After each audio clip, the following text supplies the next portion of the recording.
welcome you to another Rise of the 1% episode. You're going to discover the tools, the strategies, the insights to dominate and get to the top 1% of your industry. I am G Bass. And on today's Rise of the 1% episode, we definitely have a special guest in the building. So this lady here is actually the founder of Creatrix, right? Yes, and also an author as well. Right. Yes. Absolutely. And you're an author as well. Simple Wisdom. Yes, sir. Absolutely. And your background pretty much is you worked in corporate for 20 years, marketing, sales, but now you're actually working with business leaders in terms of helping them with retention when it comes to performance and culture. Yes? Yeah, you nailed it. I'm impressed. There we go. Thank you. Absolutely. No problem. So I definitely want to welcome to the Rise of the 1% podcast, none other than Jax Porter. Absolutely. So definitely. Thank you for having me. Glad to have you on. Yes, no problem. So let's start from the beginning, Jax. Let's start off with where you're from. Okay, yeah. Well, I live here in Atlanta now. I've been here about 3 years. Love it. Okay. Appreciate being back south. Moved here from Indianapolis, but originally I'm from Dallas, Texas. Okay. Born and bred. Yeah. Okay. Gotcha. All right.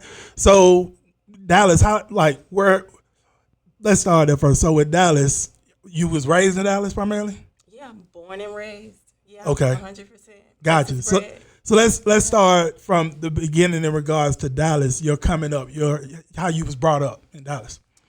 Yeah, well, I would describe myself as a really curious child, creative, never really stuck to one thing as a kid. So if you can think of something a child could get into, I probably did it at some point. So, oh, wow.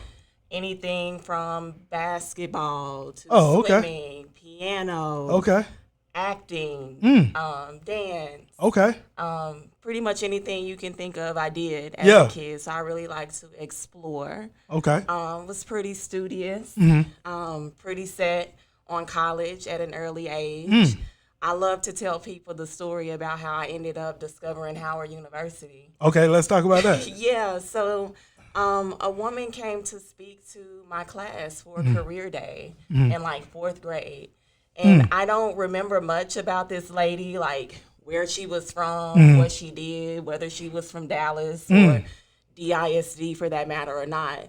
But one of the things that I remembered about her was that she was really, really radiant, gorgeous woman, very professional and put together. Okay. And I remembered that she said she attended Howard University. And so that day in fourth grade, I decided that I wanted to go there. You want to go to Howard? And okay. I did, yeah. Oh, wow. Okay. Gotcha. So after fourth grade, what happened? Let's go there. Like, what happened after fourth grade? Now you discovered you want to go to Howard. Okay. So what happened after that in terms of your coming up in Dallas as well? Yeah, well, after fourth grade, a lot of things happened. A couple things that I guess I would say stood out in terms of like my upbringing and things that I experienced, and what ultimately led me to fulfill that choice was I ended up applying to go to a magnet high school for radio, TV, and film production. Oh, wow. What grade were you in then?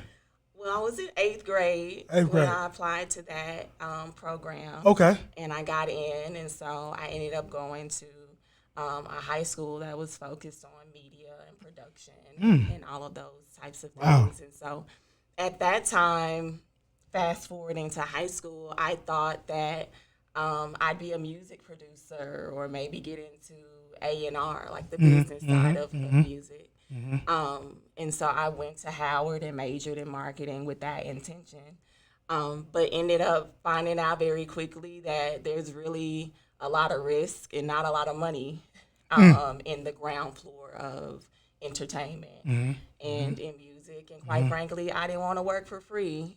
And so I ended up doing an internship in college that introduced me to the healthcare and pharma and biotech industry.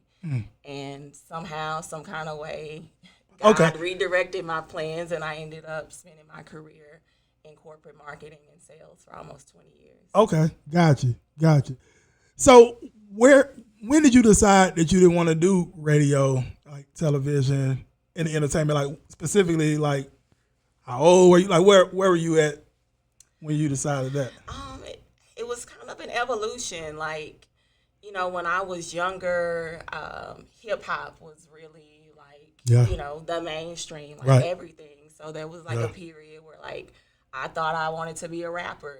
Okay. And I was in a group and, you know, like all this kind of stuff. But, you know, I really didn't have like the talent for that. And I recognized that eventually.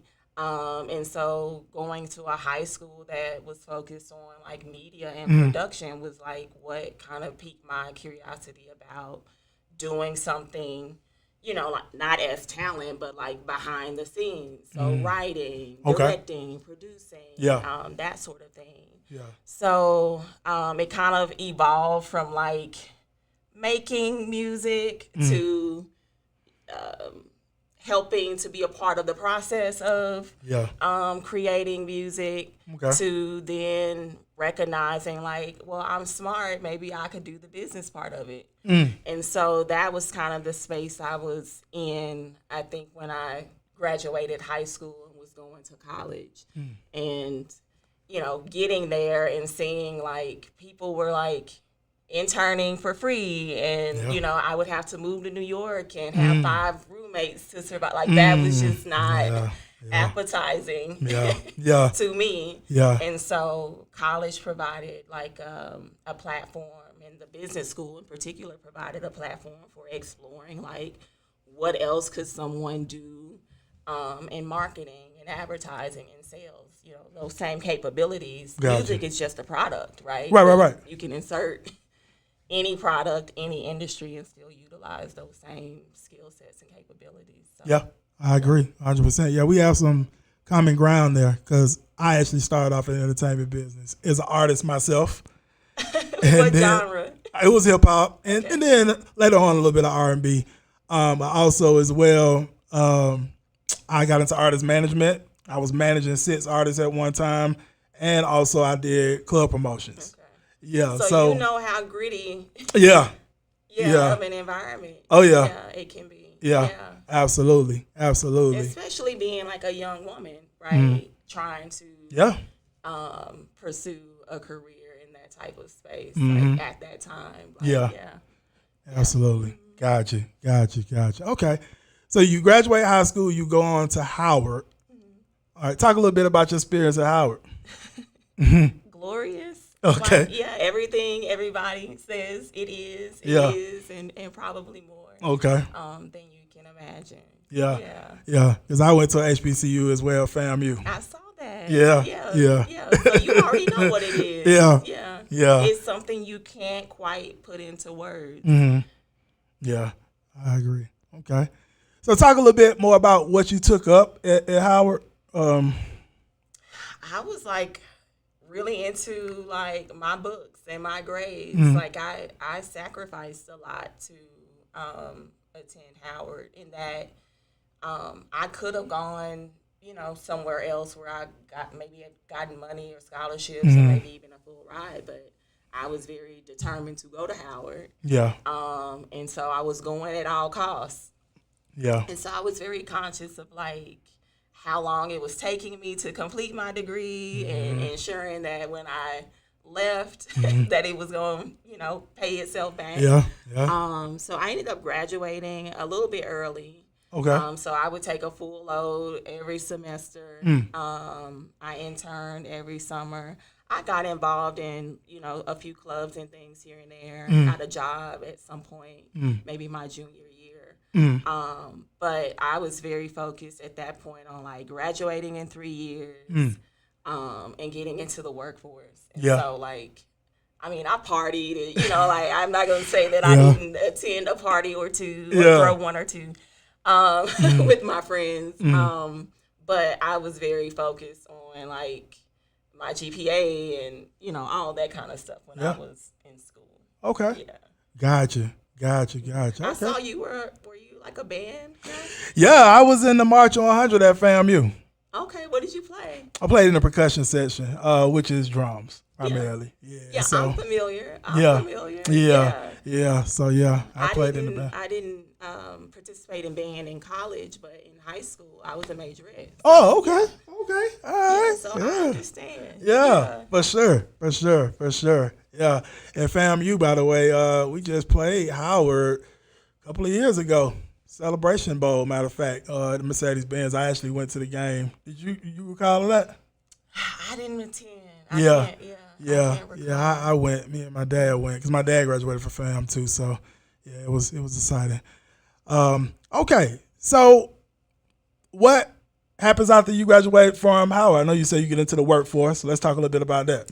Yeah, so I ended up taking a job in the healthcare, biotech, pharma space and moving to Chicago, which is still my favorite city in the country. What part of Chicago you was living in? I guess last week actually was from the south side of Chicago, which is a rough part of Chicago, and now lives here in Atlanta. But what part of Chicago you was staying on? Yeah, I lived on the north side. Okay. Yeah, but I mean, every side of Chicago can be rough. Like, Yeah. let's be clear. Yeah. But, yeah. Okay. But yeah, Gotcha. I worked on the north side. I Okay. lived on the north side as well. But Chicago's just fabulous. Like, Why would you say it's fabulous? I've been there too, by the way. Why would you say it's fabulous? yeah, In your opinion? I think it's like a cleaner, more hospitable New York City. Okay. Is how I would describe Chicago. It's got some grit to it. Yeah. But there's a lot of love there, a lot of culture there, Mm-hmm. great food. I ain't gonna lie, I like the men in Chicago too. Oh, okay. What you like about the men in Chicago?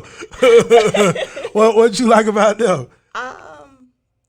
They're a little gritty, but they're gentlemen too. Right? That southern influence is there. Oh, wow. Yeah, I Gotcha. like that.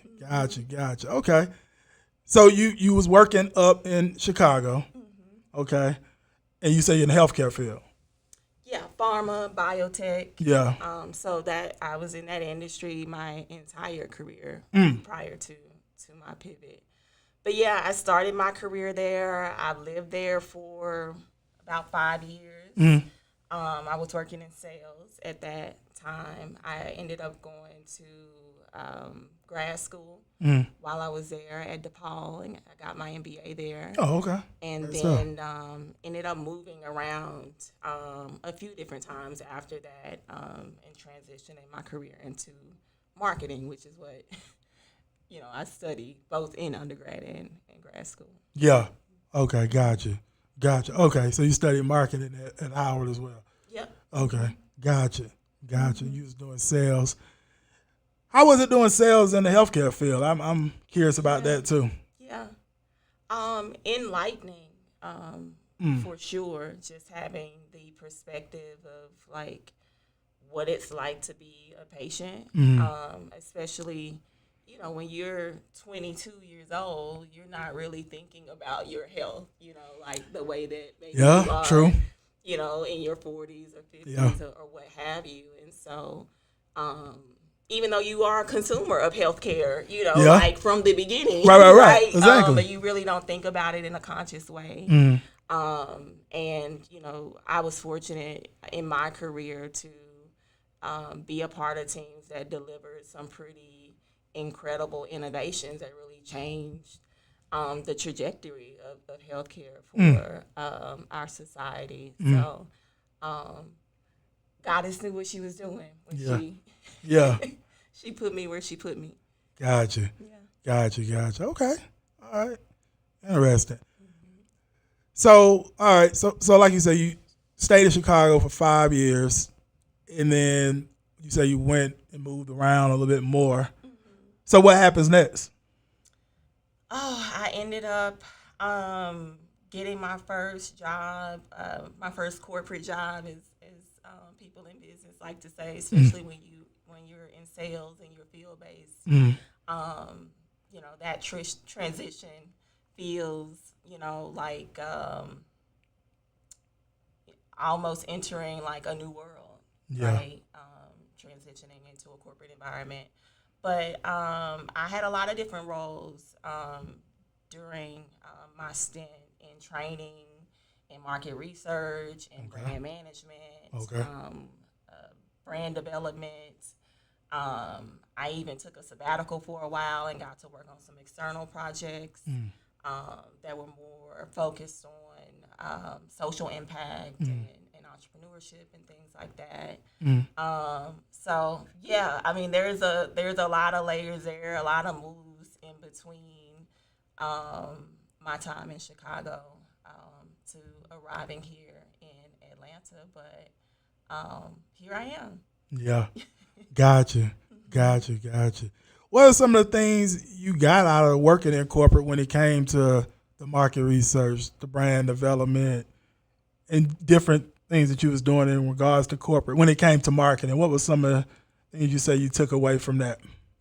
Yeah, that's a great question, and I'm glad that you touched on the experience in market research in particular. And I'll kind of parallel that even with the experience I had starting my corporate career in sales. Everything is built on insight, right? Yeah. Really understanding the customer, the problem, their experience, and really rooting everything you do, whether you're talking about something as fundamental as developing the product itself, to developing the identity of the brand, the positioning of the product, the messaging. All of that stuff really starts with understanding people, the problem, right? And being able to communicate and influence decision making at the end of the day. And so I tell people all the time that, if you want to be a CEO, it's probably best to have some sort of early experience in sales and finance. Yeah, I agree. Yeah. 100%. And I would say, looking back on my career, something I would have maybe done differently is spent more time and put myself in more uncomfortable experiences when it came to developing the business acumen and being able to really interpret the numbers and, crunch the dollars and cents of things. Like, I'm very intuitive. I'm more of a feeler. I'm more of a creative. But I think having that people piece, but also the business acumen and the financial piece, like those skill sets, if you can get experience with that early on and pull those things together, I think it will take you further faster in your career. Yeah, because I work with a lot of entrepreneurs and business owners, primarily with digital marketing myself. And it kind of irks me at times, though, when certain entrepreneurs, business owners say, I don't like sales. And I'm like, you don't You're not like going to be sales? in business very long, Right. Exactly. Yeah. And then, like you say, the finance piece, that's real important as well. For those that may be looking at this, Jax, who may, let's say, struggle with sales, what advice would you give, being you got a lot of experience in that yourself? Get over yourself. Okay. Because a lot of the fear I think people have around sales is like ego driven. Like, what are they going to think about me? Or, how is it going to feel if they say no? And like, that's all really like ego. So I think if you can get over like the idea of being rejected, right? Because it's just like, it's part of the process. And I think that has been like advice I've had to revisit and like, give back to myself at this stage in my career being an entrepreneur, right? I have to go back and think about my time as a sales rep and realizing I have to make 100 calls to get a yes, right? And so like, even in what I do now, it's like, there's a lot of times where you feel like you're just planting seeds and you're watering seeds and you feel like it's not getting you anywhere, but you have to just understand that like a big part of sales is just shots on goal. Like, you got to take a lot of shots Yeah. to land the bucket. Absolutely. I agree. Yeah. 100%. And when you talk about the finance piece and the numbers and things of that nature, for those that want to be CEOs or already CEOs, what would you say some of the things that you would say are the most important when it comes to looking at finance, when it comes to business, based off your experience as well of working in corporate to, of course, what you're doing now as well, though? Yeah, I mean, I guess I'll take that question in a slightly different direction. Like for me, business development is the most important thing, which is, like you could argue that that's sales, right? Yeah. But when you talk about numbers and metrics and measuring performance, Right. Lead indicators are so important, Yeah. right? Yeah. Right. To bring in business, to then start talking about revenue and profitability and all of that. And so, Yeah. one of the things I have to be very disciplined about is like, what are the few things that I do every week that are going to lead to a check? I gotta be doing outreach every week, right? Like I gotta be converting a certain number of people I outreach to a conversation. How do you go about outreaching, by the way? Certainly LinkedIn is a very, very powerful tool that most people are probably underutilizing. Like I meet people every day, just, with promoting my book, for example. I talk to a lot of professionals who are trying to move up in their careers and things like that. And it's like, how do you not have a LinkedIn page? Exactly. Exactly. I say the same LinkedIn is a thing. great tool for that. Yep. Certainly, but nothing beats proximity and like being in the rooms or face to face with people. So I think ecosystem mapping is important. Understanding who is your customer.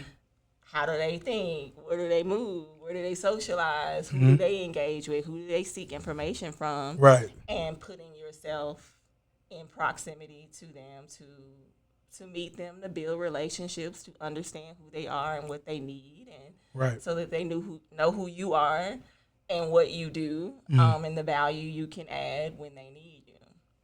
But again, that takes a mindset of understanding that like every encounter, every meeting is not going to necessarily lead to business. Right. Here and now, right? And so you have to be willing to nurture relationships. Yeah, and I build agree. credibility over time. I agree. I feel like I just rambled. Like, did I actually answer? No, you answered the question. Absolutely, you answered it. And what we can transition back to as well, Jax, is you was talking about the numbers. Let's transition back. And we was talking about outreach. Like KPIs. Yeah, like just basic stuff. Like how many people did I reach out to this week? How many of those people have I booked a conversation with? And then based on those conversations, what was uncovered? Is there something there? Yeah. When do I need to, you know what I mean? Just, I think some basic, simple funnels to just keep yourself accountable to doing the activities that actually can generate revenue. Like, and as a creative, like, I like the process of actually building the business. Yeah. And it can be easy for me to like spend so much time on that. But it's like, if you're not engaging with people, right? What is the business without a customer, right? I agree. And so, like, just the fundamentals of like understanding as an entrepreneur, you're always selling. Right? Business development never stops. Right. And so, like, if that's a problem, if sales is a problem, how do you have a business? Right. I don't know. Exactly. I agree. Yeah, because some people just get caught up on, like you say, it can be the creative side of things or their product, their service, but they're not generating any business, right? So if you just have a product or service, it's just a product or service, right? But actually, and it's easy to just go and create because, like, if you don't like share the art, then like you just feel good, right? Like there's no risk in being rejected or like someone not liking it or not needing it. But without that feedback, exactly, how do you refine, right, the offer, the product to actually make it better.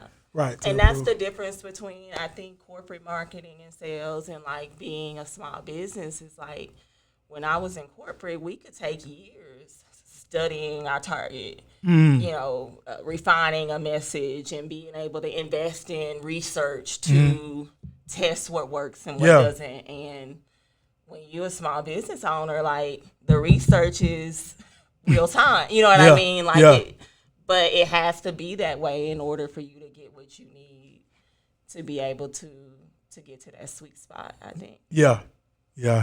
I agree. I definitely agree on that. Any other parts of finance you would speak on as well?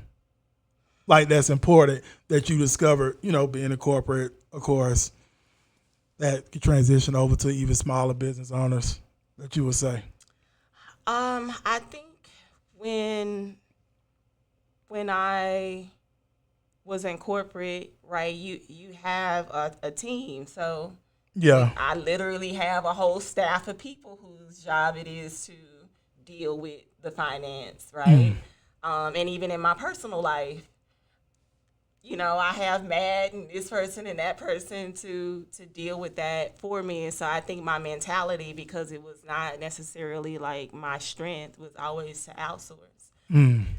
I feel like now my perspective as a small business owner is different. Like I recognize how, even more so, how important it is for me to understand what's happening in my business, what's coming in, what's coming out, and what, you know, like what those margins are, so I can be a better decision maker. Like I feel like a lot of times as entrepreneurs, we just want to outsource the stuff that we don't like or that we don't know how to do. And it's like, this is an area where I really have to grow as a business owner and level up. And it's easy to like focus on growing and developing in the areas that I want to pay attention to. Like I have a block of time on my calendar every month for financial reconciliation. And I'm embarrassed to say the last couple months, I've been doing something else, you know, with that time. What? I don't like it, but it's like, you know, this is an area where I have to grow and be more disciplined in order to be effective as a business owner. So I guess I'm saying like recognize that like don't just get in the habit of like I'm gonna just hire somebody to deal with it, because like I think you can get into trouble as a business owner, like approaching finance in that way. Gotcha. Well, let's go there, Jax, in terms of you transitioning out of corporate America to becoming a business owner. What led you to doing that? Yeah. Because you was a corporate for 20 years. So what led you to doing that? Like, no, that's a great question. Yeah. I think the simplest answer for it is like I had accomplished the things that I had set out to do corporately. And I was ready to turn the page. I didn't want the second half of my career to look like just a continuation of what I had been doing in the first half. And like we were talking about earlier, like when I think about how I got there, it was literally just something I stumbled upon, right? I went to college to be a music producer and to get an A&R and all of this stuff, and I got an internship, and it introduced me to this, and it was good. You know, I chose a great company. They let me do a lot of things. They moved me all these places. Like I, you know, worked with people all around the world, and it was great. And one of the things that I hope to normalize in my journey is like, we don't have to end things just because it's bad. You can just end something because it's done. And there's something else to pursue and do. And so that's just kind of how I was feeling, like this call to adventure, this call to do something else and to have impact in a different way. And I just decided to stop being afraid and just open that door and see what was there. Gotcha. Gotcha. Okay. All right. So starting your business, and let's talk a little bit more about your business. I know you're working with business leaders in regards to helping them with retention strategies and things around performance and culture. Let's dive a little bit more deep into the specifics. Yeah, so my new venture is Creatrix Consulting. And Creatrix is a people performance firm. And so, as you said, we specialize in retention strategy, consulting specifically. And all that really means is we help companies with their people problems. Gotcha. People problems that cost them performance. Yeah. And if it's costing you performance, it's costing you money, right? And so those problems tend to fall into a few different areas: attrition, retention, engagement, productivity. We can even go more top of the funnel when you think about employee journey, and talk about talent attraction, just bringing the right talent or the talent that you want, the capabilities that you need into your organization. So I consult with companies on people problems. What are some of the problems you see with the companies when they have the attrition problems? Turnover and stuff like that, and they're having retention problems. What would you say is like the problems you typically see, why they're having those problems, I should say? So a big part of the service offering and what I do, almost every engagement will start with some level of retention intelligence work. And so the answer to that question is it just depends. It's usually not the same thing for every organization. It's usually not one thing within an organization. So, for example, if we are talking about a company that's maybe having an issue with talent retention, I'll probably start with some employee journey mapping work to really understand the experience of the employee base and what it looks like to be a part of this organization, and mapping out moments of truth, and identifying root causes that we can then build strategies around. And if the company wants to take those insights and leverage them and implement those strategies, I can help with the implementation and execution as well.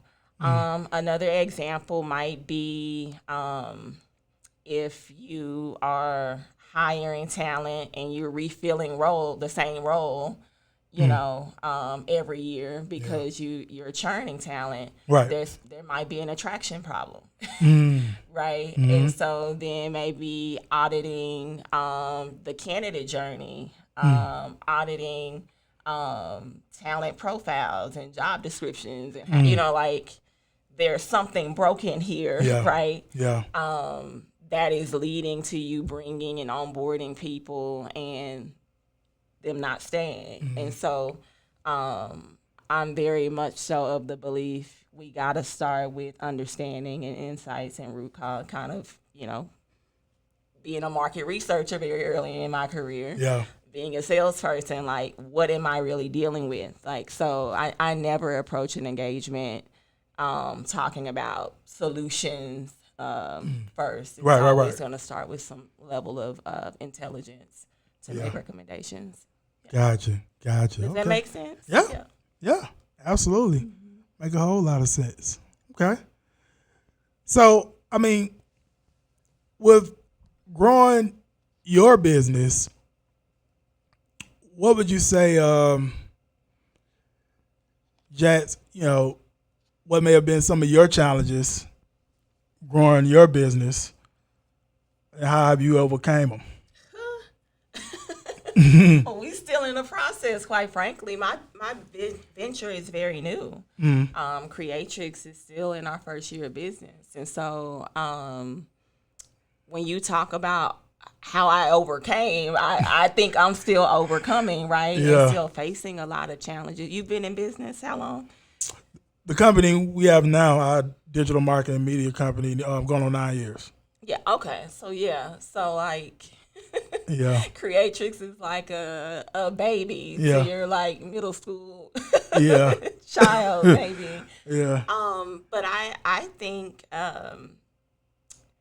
if I'm to answer the question, really reflecting on where I am in my business, getting started, the courage, to leave a really good thing, right, in pursuit of this and building something from scratch and really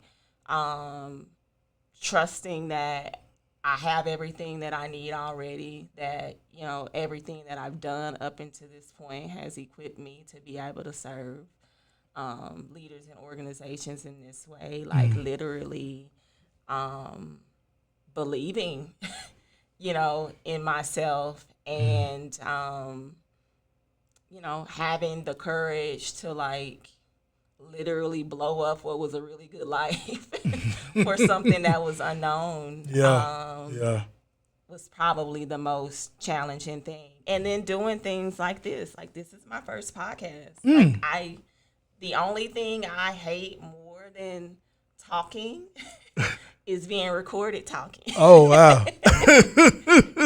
Hey, Yeah, I not don't your do comfort things zone. like Yeah. this. And so when you reached out, I said, you know, like this year, I'm just saying yes to more stuff. Yes, I'm going to start a business. Yes, I'm going to do this or that. Yes, I'm going to come and be on your podcast. Appreciate you. Yeah, so I ripped off a very big Band-Aid by being here. And so, yeah, starting and being willing to put yourself out there, being willing to put your offer out there, and like, somebody ain't gonna like it, somebody ain't gonna, you know, whatever, right? Yeah. Like, recognizing that it's not my job to judge the art. I'm just supposed to create the art and put it out, and whoever likes it will find it. There you go. Absolutely. Okay. Great stuff. Great stuff. So let's talk about this, Jazz. What are some things you like to do for fun these days? You know, what's some of your hobbies? Like, what do you like to do? Oh boy, I love to play, and play is a big part of my creative process. Like, play, quite frankly, helped me create Creatrix.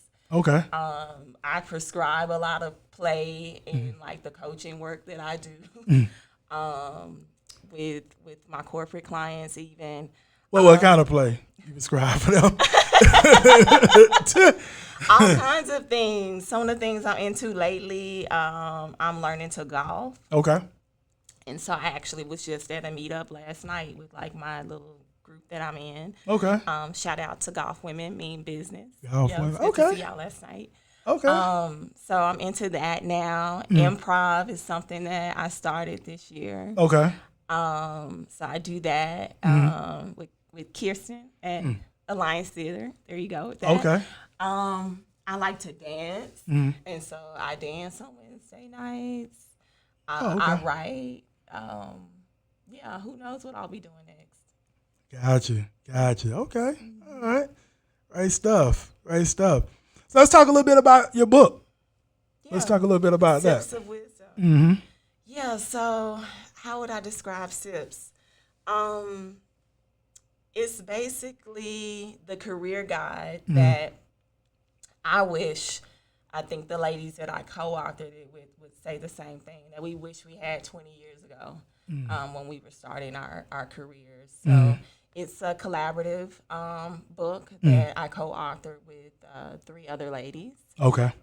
Who I grew up in corporate America with. We all climbed the ladder together. You know, all went on that journey to becoming vice presidents together in corporate America. And we decided to put the things that we learned the hard way, the things that we've seen other people that we've coached or led or mentored, they're just common things that tend to get in the way of people getting to their next level in corporate America. And things that people don't tell you, like they may be thinking it, they may be saying it behind closed doors, but they may not say it to you. Let me ask you, Jax, what are some of the things you think hold people back from getting to the bigger levels in corporate?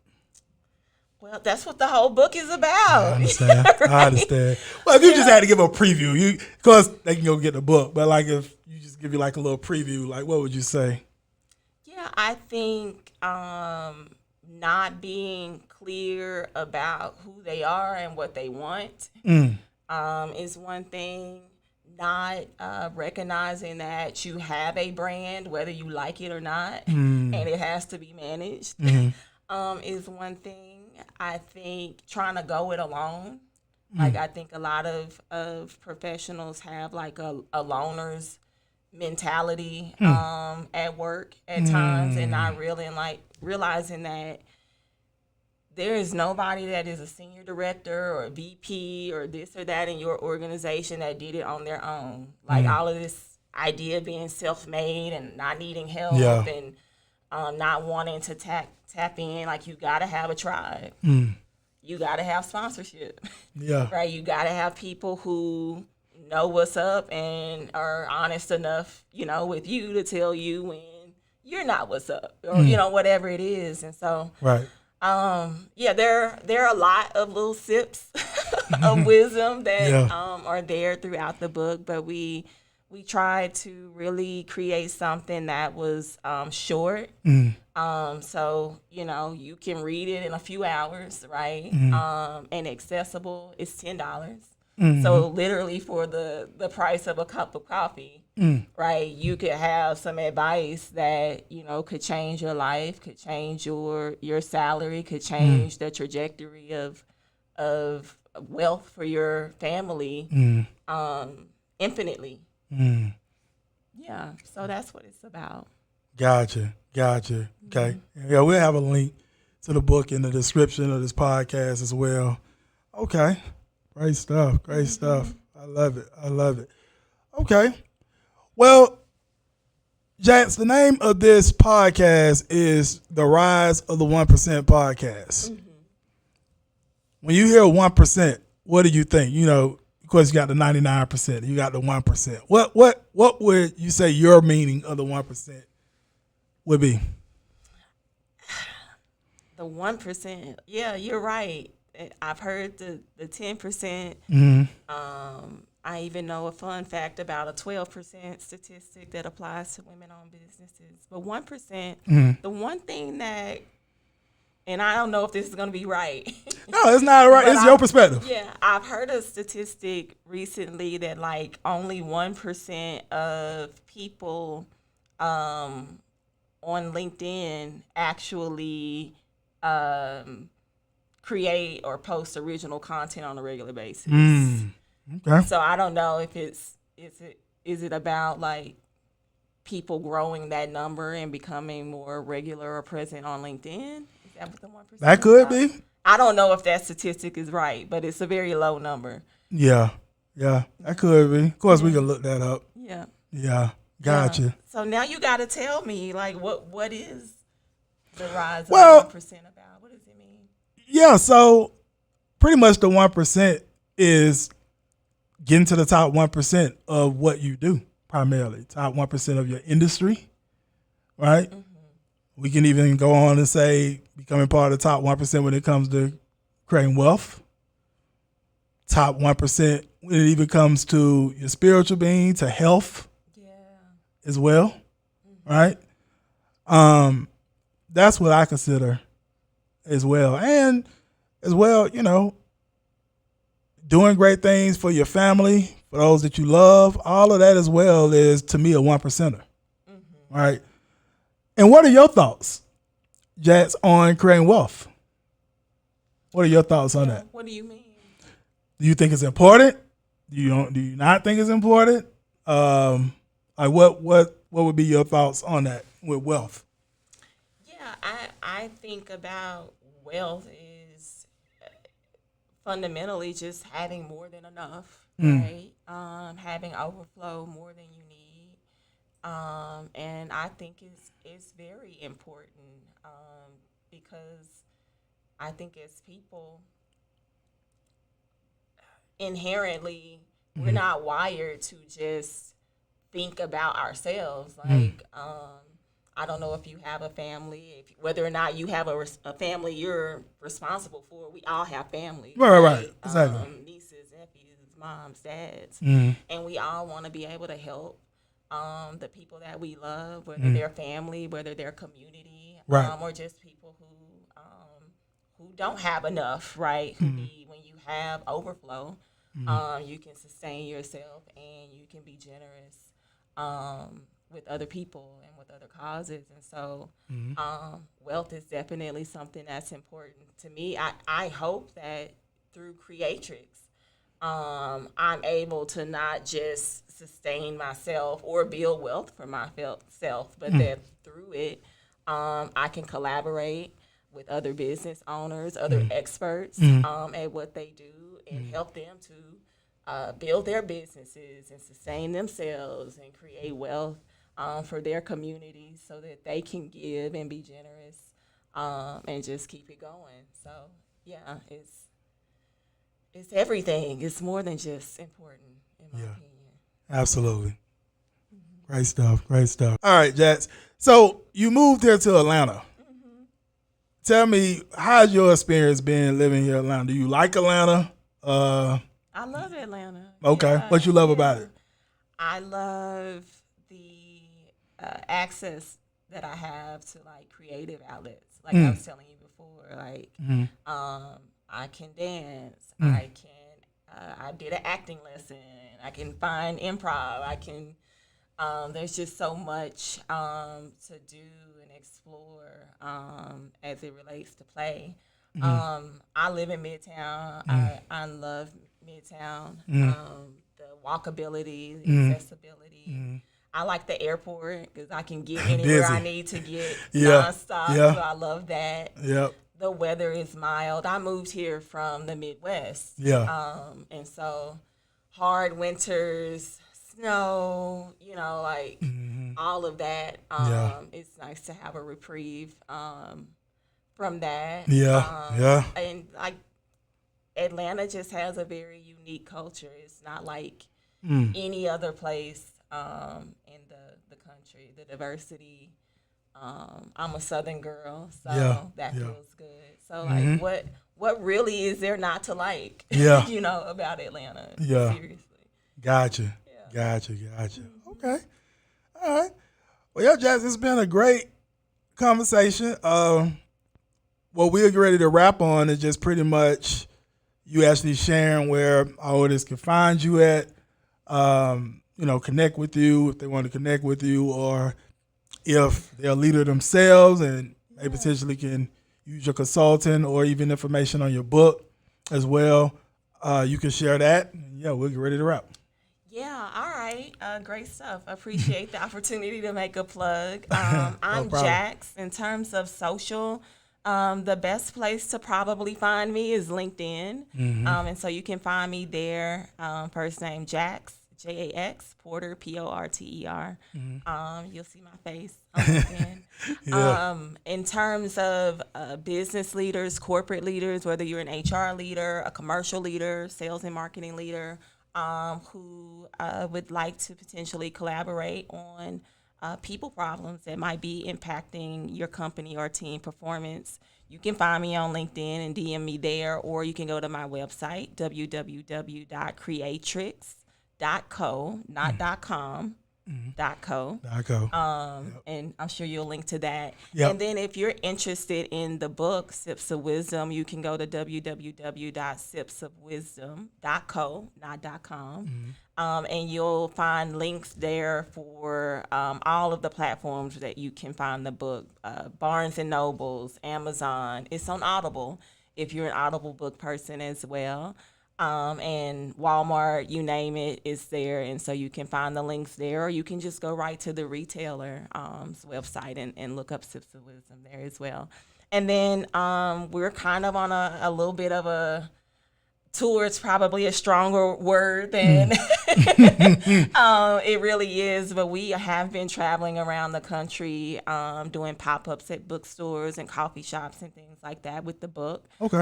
Just got back from Chicago. I'm headed to Vegas next weekend, and Indianapolis after that. And so we could be coming to a city near you, or if you just want to invite us, we'll be happy to come out and see you or talk to your team, your group, your organization. So, I'm looking forward to connecting with you.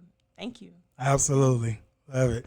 Well, I can say this, Jazz. It's been a great conversation. Your story is very inspirational, empowering. See where you came from your early beginnings to rising up in corporate America, VP status, huge, to now becoming an entrepreneur and business owner yourself, an author, and just doing some great things. And you seem to be a fun person as well. So I took away some things as well from this conversation. So definitely, once again, thanks for coming on and imparting your wisdom with our viewers and our audience here with the Rise of the 1%. And we'd love to have you back sometime in the future. Thank you again. Yeah, it was such a pleasure. Thanks for the opportunity, and No you problem. made it easy. I was very nervous about today, and so this was fun. It was great. It was nothing to be afraid of. So. Absolutely. You did a great job. All right. So, yes, Ben, you got something out this episode, which is I know you did, Jax. Drop some great gems on here. Make sure you hit the like button. If you're new here, hit the subscribe button, turn on your notification bell. Also, drop any comments below. Any of your biggest takeaways from this episode that you got out of this episode from Jax imparting a lot of her wisdom. You can drop any comments in the comment section. Also, as well, feel free to share this around with anyone else you feel could benefit. And we're here on YouTube, but we're also on Apple and Spotify. Wherever you get your podcast from, you can look us up, The Rise of the 1%, YouTube or Apple and Spotify as well. With that said, we'll definitely see you on the next Rise of the 1% episode. Have a phenomenal one on purpose. Hello, this is G Bass, Rise of the 1%, Rise Media. We on this Saturday evening about to get ready to knock out some podcast episodes with some individuals here in the city of Atlanta making some big moves. You can see here, look, this is how it goes down. Here when our guests come and sit down with myself, G Bass, other Rise of the 1% of Rise Media, to have that conversation. To share the story, share the journey, share what you got going on. So listen, everybody got a story, everybody got a journey, and then you got some things going on, then you definitely can get with us and see if it'll be a fit to be on the Rise of 1% podcast and actually have that discussion with myself. It's going to be a link to a form you can fill out. You said www.theriseofthe1%.com/pod form. Again, www.theriseofthe1%.com/pod form. It's going to be in this video. You can fill that out. And we can see if it'll be a fit for you to come on and have that conversation with myself. If you don't fill out the form, then obviously it's not for you, and that's fine. We're looking for those that's serious. Those that's serious about rising to the top 1% are already in the 1%. That's what we're looking to sit down with myself right here. As you can see, Rise Media, Rise of the 1%. This is how we get down. And we have a great time and have a lot of fun doing it. So once again, if you're serious, make sure you fill out the form. We'll look over the form, see if it's a fit. If it's a fit, we'll reach out. If not, we won't reach out. We'll just continue to move forward. But with that said, this is G Bass. See you soon. Have a great one on purpose.